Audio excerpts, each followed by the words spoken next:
James, why have we stopped? There's a tree fallen across the road. Why don't we do the thin? There. Hammond and I set about the tree with all our strength.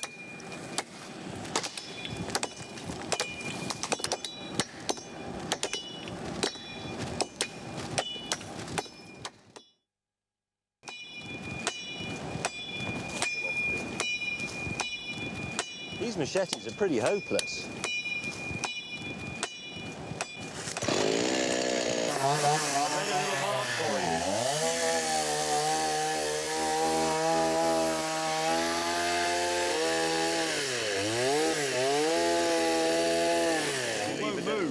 Is it stuck? Yes.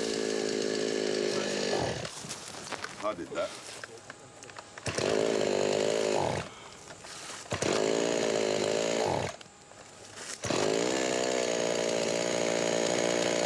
You know everything you try and do ever? Yes. It's terrible.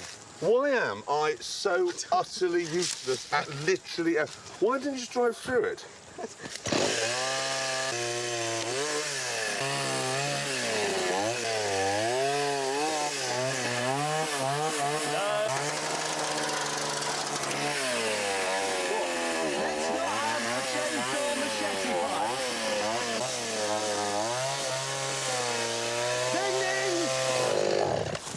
Why is it stalled? Let's take that as a message, possibly even from God. What? That you should It's put a the special- chainsaw in a bloody car and go. I like this. Yeah, I know. If you do anything any more manly, you're in danger of making yourself pregnant. It's So a very special...